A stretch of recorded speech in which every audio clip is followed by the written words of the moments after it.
سروده داوود سیاوش برای فرزندش یما سیاوش. یما ای سروی آزادم، کجا رفتی چرا رفتی؟ غمین و بس المناکم، کجا رفتی چرا رفتی؟ پدر را مویگر کردی، چه شبها تا سحر کردی؟ فراقت کرد غمناکم، کجا رفتی چرا رفتی؟ منم در هجر تو گریان، چه شبها تا سحر نالان. به خود پیچیده چون تاکم، کجا رفتی چرا رفتی؟ سخندان و سخنرانم، صدایت نغمه جانم. ادیب این دبستانم، کجا رفتی چرا رفتی؟ خطا تو با هنر بودی، ادیبی پرگوهر بودی. رسام مستعید جانم، کجا رفتی چرا رفتی؟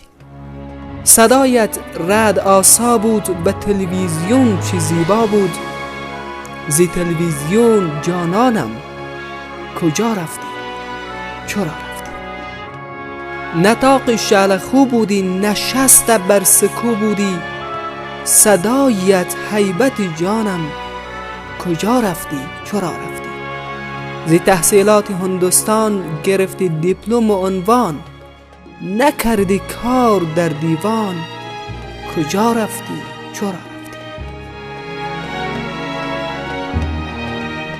تو را در دام آوردند، تو را در دام آوردند، به کنج بام ها بردند. بکشتندت بسی آسان، کجا رفتی چرا رفتی؟ برادرهات نالانند و خواهرهات گریانند. چرا رفتی چرا رفتی؟ کجا رفتی کجا رفتی؟ دلم را تلخ کردی تو، به دور از بلخ کردی تو.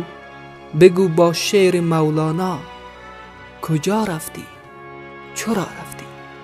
بگیرم انتقامت را، بمانم این زمانت را. چو خونت می شود پامال، کجا رفتی چرا رفتی؟ تو را کشتند نامردان، تو را بردند شب دزدان. الا ای گرد دورانم، کجا رفتی چرا رفتی؟ شبی ما تیره و تار است، دل ما زار و افگار است. عزیزم نور چشمانم، کجا رفتی چرا رفتی؟ برایت دام بنهادند، ز قول خام بنهادند. ز بانک مرکزی جانم، کجا رفتی چرا رفتی؟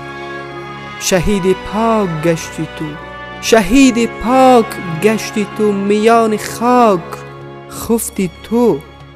بگو ای نور چشمانم، کجا رفتی چرا رفتی؟